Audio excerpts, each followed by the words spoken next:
guys, welcome to my first official video. My name is Ramelda Aiken and I am so excited to start this channel and I guess show you a little bits and pieces of my life growing up to where I am now. At the moment, forgive me please, because I live in a flight path, which means every hour on the hour there's an aircraft going through. So just an FYI, if you see me pause, I'm just waiting for the aircraft to go past. So guys, I've done it. Welcome to my channel again. I'm super excited about this journey. I'm very excited to take you on little journeys that I do, or little fun things that I do throughout the day. I'm pretty much a boring person. I don't really go anywhere much, but whenever I do go out, it's like holiday. But I'm very excited about this journey. I'm very excited to, I guess, capture this life. So I want to talk about when I was growing up in Jamaica, and like I remember when we were kids growing up, where we lived, it's me, my sister and my brother and my mum, who predominantly grew up together. My dad's always overseas, so we didn't really grow up with our dad. So it was, you know, cousins and aunties that were predominantly in our little circle growing up. And I remember every afternoon after school, me and my cousin would go down to the shop, which here in the shop is like a corner store. We'll go down to the shop and we'll buy bulla and a bag juice, which here it's like, I don't know what to compare it to. Bulla is bulla in Jamaica, and we'll buy bulla and bag juice, like super duper, that's like it, but it's like bigger. And we'll go down, and I'm not lie, sometimes, I'm not gonna lie to you, sometimes the bulla dry, it's top of your throat, and the bag juice, no juice, nine nights. And it's like that will be our thing that we usually do. In school you get Nutribun and milk. So Nutribun would be like hot cross buns here, and pink milk, strawberry milk. Yo, every day you want to get the same thing, and you want to get an extra bun or an extra milk, but you had to put in your order like the Monday, and you'll get it like on the Wednesday, which is, yeah, pretty sick. And I guess like during those time it really formed me into like, I think back in the days I was very adventurous. I got my first bike when I was probably 12 or 13, around there, and God no, that bike took us to places, man. And I had to share my bike with my brother, and one of the kids that lived in the yard, he had a bike as well. And I remember we took the actual tires off the bike and decided to just go down this steep hill. Foot bottom, rub off. Elbow, rub off. Like, we would have scratches everywhere, man. And like, we could not tell his mom, because, you know, we would get in trouble because he's not supposed to. But anyways, that was fine. We got through it, and that was fun. And I guess we as kids, like, we just live the outdoor life. We'll go out, we'll play football. You guys call it field, we call it common. So we'll go over to the common and we'll just play all day.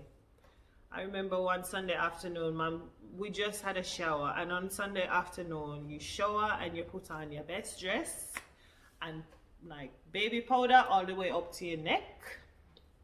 And Mom was like, do not. My mom was strict, like period, like strict. I told my mom once I was turning 18, you know, I'm a big girl, I can do whatever. straight across the face. Mm-hmm. Yeah, mom was like that, man. She was like that. Um, and I remember she said to us like, "You see the coconut tree? Don't pass it. All right. You see the big gate? Don't pass it." And you know, as kids, like you go and you get to the coconut tree, and she look at you, and you're like, "I'm not going past the tree." Like, you know, next minute you go past the tree, and next minute you're at the big gate. And like, mom was like this. Like, she would warn you like a couple of times, and if you like really, if you didn't listen to her, she let you go and do whatever you want to do. But know that when you come back, trouble. When you come back in the house, it's a different story, because she said, don't make night ketchup on the road. And mom's been big on that since day one. Never let the sun go down and you're on the road. And when you're coming in from after, she said, don't go, like she'll be like, don't go past the gate, don't go past the coconut tree. And you go and you get yourself messy and you're dirty and you come back. She give you like this much space to get in the house, like this much space. Want you come inside the house and she'll let you go in. And it's when you're having that shower or a bath, she come in there and whoop whoop whoop. Me not telling her go out there. Yeah man, straight up. Well, guess what? You get up the next day and you do this. Childhood was no TV.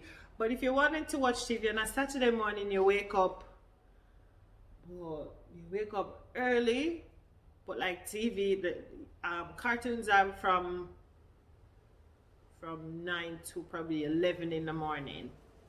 And on those mornings, you have to wake up, you have to do your washing. And yes, because we didn't have any washing machine. You do your washing, you do your ironing, like whatever you need to do to be prepared for Monday morning. Because Sunday is church and you don't want to, Sunday is church and you had to be at Sunday school by 9 o'clock on a Sunday. So you can't miss Sunday school. So on a Saturday, you want to be doing your washing, your cleaning, and I don't know with us Jamaicans, right? On a Saturday afternoon, you have to drink soup. Every Saturday evening, or most Saturday evening, you're drinking soup, right? And on a Sunday, you either eat, no, not either. You always eat rice and peas and chicken, whether it's brown stew or fried chicken. And then whatever left over, you have it for Sunday, Monday, right? That's how you kind of like, that's the lifestyle in Jamaica. You always prep for 2 days before. But yeah, even on a Sunday night, like as kids, you go to church with mom. And by the time you get to church and church starts, say 6 o'clock in the afternoon, or maybe 7 o'clock on a Sunday night, you get to church, pastor start preach, you drop asleep on the bench. And then mom come wake over or then push the bench together so you don't roll off. That was my kind of like childhood growing up in Jamaica with a praying mom. But it was fun, man. Like it was really fun. Like I did enjoy every bit of it. Like there's so much more stories. I'll add a photo in here of me and my cousin. We were taking a picture in a car. Can't tell me something I'm a hot girl. Long time I'm a hot girl. Long time. But anyways, at some stage we all had to grow up, eh?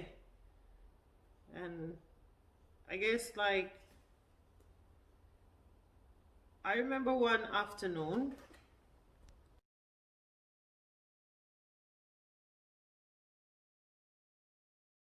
so when I was growing up in Jamaica, the markets that we went to had, I think, what do you guys call the blue canvas thingy. Tarpaulin. Tarpaulin. That's what they call it here. You know what we call it in Jamaica? Chapalin. A chapal neck. I remember on a Saturday afternoon or a Saturday morning, we would go to the markets. And at that time, I'm trying to figure out my identity, like my flavor, my style, my dressing. And back then, like, yo, I was the hottest girl going around town. In my head, I was the hottest girl, you know, had that boyfriend jeans swag, like all of that. I hated going to the markets, like hated it, because it's chaos and I don't do crowd. Like there's a lot of people going to and from, man, on, I'm call it uncat. So it's like, I don't even know how to explain it. I'm gonna find a picture and post it in the next video, in the next block. But you have uncat, man, people are like, people walking around selling juices in boxes, like you name it. Every man and them dog, they're trying to get your attention. But it's like, I just hated it because I started growing when I was about probably 13. Like I just hit like this growth spur where I just went 0 to 100 real quick, and I just hated it. And I didn't hate the fact that I was tall. I was just hate the way I was treated because I was so tall. And it made me feel embarrassed. Like it was, being tall is like the worst thing ever created by the big man himself.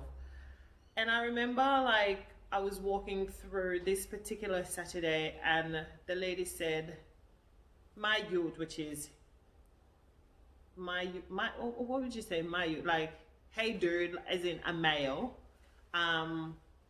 if I wanted to purchase something. And I was like, I am a girl. And I got so mad and so upset that people saw me as a guy, as a boy, and I didn't like that. So from then on, you can ask my sister Nicole, like, never went back to the markets until today. Never been back. I hated it because like I was perceived to be someone I was not. And even though I was so tall, like I had like, I just hunched over like this because I was ashamed and embarrassed for being a tall person. But as we went on during my growth spur, my first time playing netball for Central High School in Maypen, like I reckon it was just God just saying, I need to find you a pathway so you can find your people and you know where you belong. And I guess like some of the things that I hate, like I absolutely hated, I wouldn't say I got bullied. I got, yeah, bullied, teased, the same thing. Just people like calling me names like string bean, olive, langilala, tall girl, like those things. And I'm like, people are defining me because I am tall. Like they don't see other things, which is fine. People can make you out to be whatever and you can believe it and you can give energy to those things. I felt like during that moment of people doing those things, I'm like, okay, if that's how you see me, I see myself as this, and that's what I'm going to focus on. From my first time stepping out on a netball court, with, I don't remember the name of my teacher back in high school, but I remember, man, I couldn't catch or pass, like nothing. I was clumsy, gumby, you name it. I was all of that. But I was determined because I felt like I found my identity, which is playing netball. And when I realized, like, hey, like, this could be a thing, I took it on, but like, I just went, I, this was like me, like, focusing on, like, this is who I want to be, to like, zoned in, like, straight. Like, no one could tell me that I wasn't going to be where I wanted to be and where I am now. I remember going to watch my sister play, and I think it's just human things. Like, they tease and they bully and they do whatever. I personally didn't felt like I was bullied, but I was teased because I was tall. And I'm like, if that's what you're gonna use, well, you're not a threat to me anymore. And let's just say it didn't really affect me internally, you know? But once you figured out who you are and what your identity is, just focus on that. Everything else is white noise. In that moment when I realized like netball was my thing, and when I went around people who appreciated you for being you, you for being tall, skinny, a bit fluffy, you name it, you feel love and you feel connected, and people actually embrace you for who you are, and you don't have to try and be anyone else but yourself. You feel a sense of belonging. And being in a sporting environment really drived my passion to just love being who I am, and you are appreciated for what you can do, and your height is just a given bonus. When I realized that in that moment that netball was my pathway, I went to watch my sister play netball, and they bullied her, not bullied, but teased her from the sideline, calling her Bigfoot because she had big feet for in grade 8, I think. So she is very like, it's easy for me to say like it didn't affect me, but I can see where it affected her self-esteem. Even to this day, like, people will say things to her and she'll, it'll get to her quickly. Whilst me, I'm like, no, you're not gonna do that, and you're not today. Say no, not today. And I was like, well, I'm taller than her. At the moment I was a stick. I was very, very skinny, and now I'm just like a curvy girl, which I love, embrace the bod, you know. In that moment when I realized, like, hey, like, I don't want everyone to be picking on her, because I wouldn't say I've got a bigger back, but like you come here and you're speaking to me like, not today, say no. So I joined the Team Blazers with my sister, and I was determined that I was gonna be, and I saw the vision of what I wanted to be, but I had to like push myself to get there. In that time of me learning how to catch and pass, obviously sideline, she's clumsy, yada yada yada, blah blah blah, blah blah blah. And I'm like, to every single person that is now the head of any big corporate or big organization, we've stumbled, we've failed, we've been told we're not good enough. I'm not a head of any corporation. Yeah, but like constantly being telling you like, you're not good enough, like, what is this you're doing? You're so dumb, yada yada yada, blah blah blah, you name it. Everything that people have said to me, I've used that as a stepping stone. Okay, I can't catch. The next game or the next training session, I'm going to use like half an hour out of that training session to learn how to catch and pass.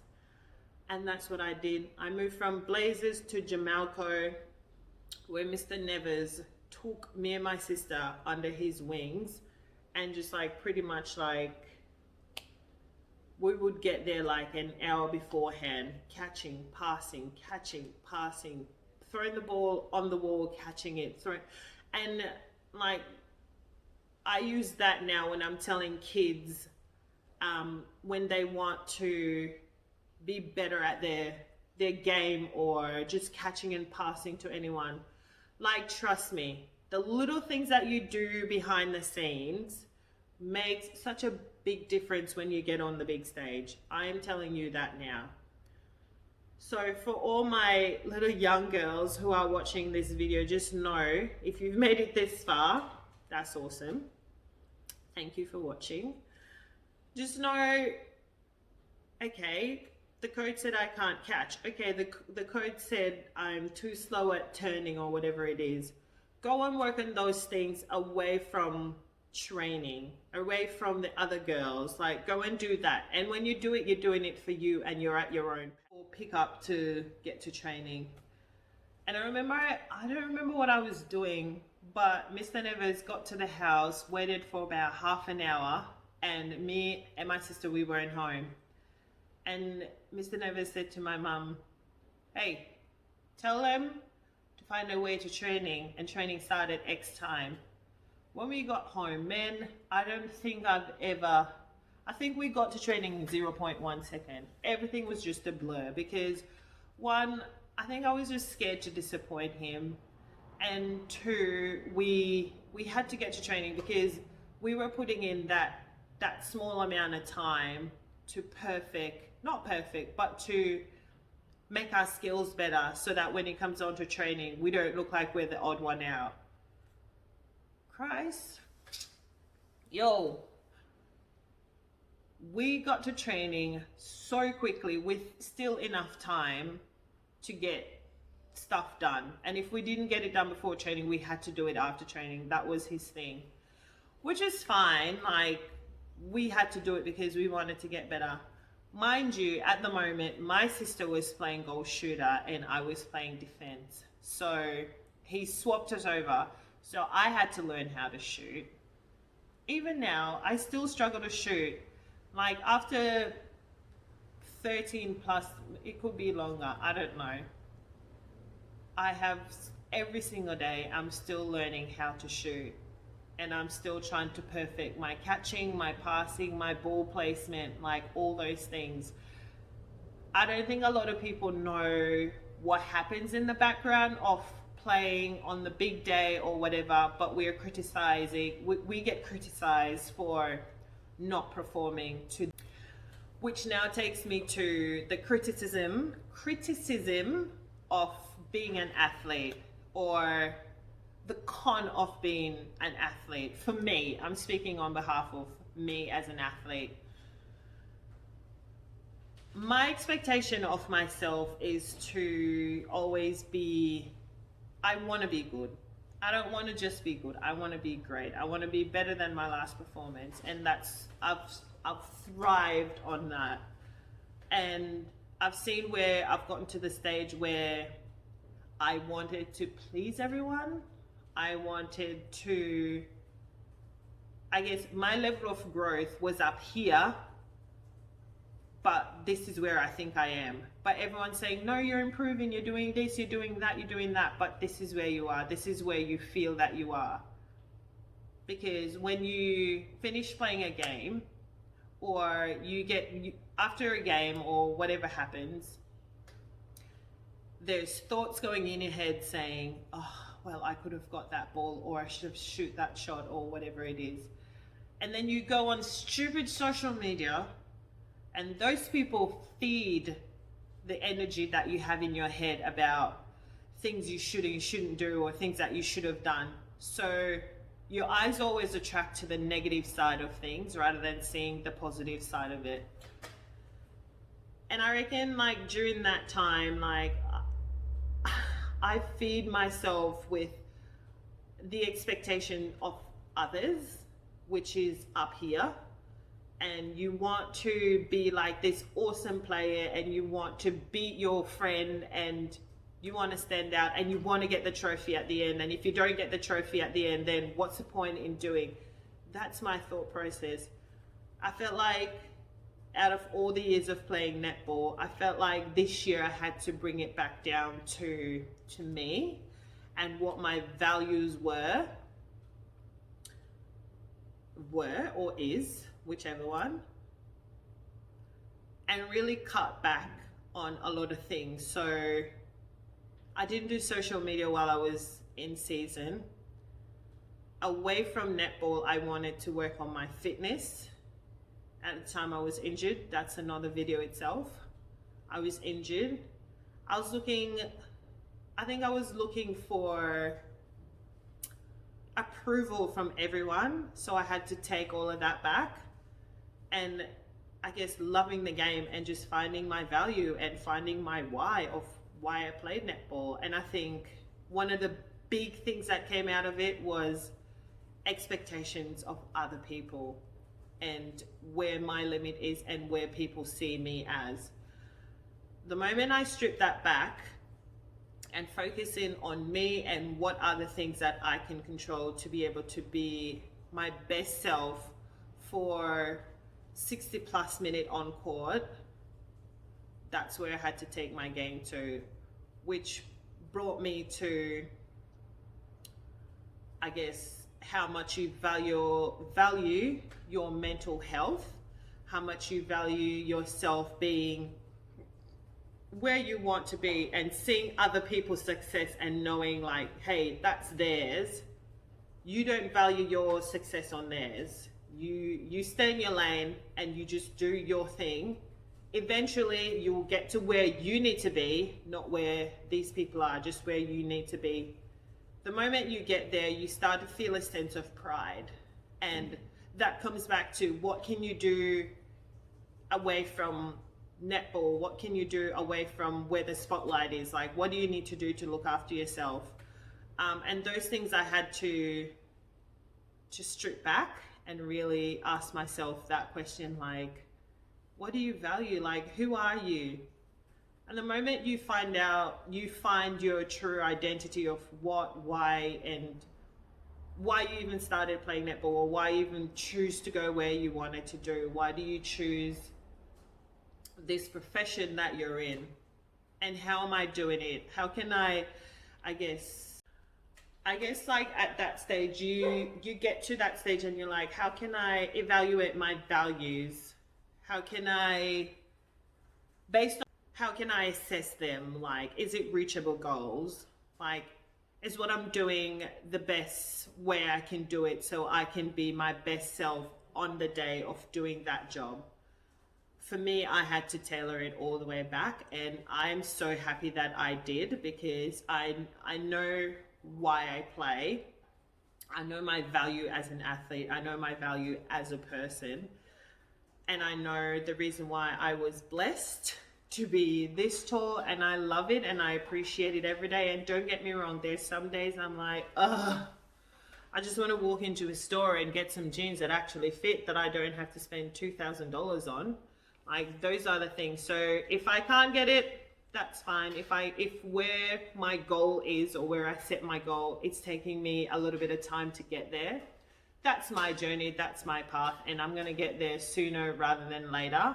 I won't stop. I'll just keep chipping away, and keep setting reachable goals rather than setting, these big goals that you can't actually achieve. But yeah, like, that's kind of like my story. I think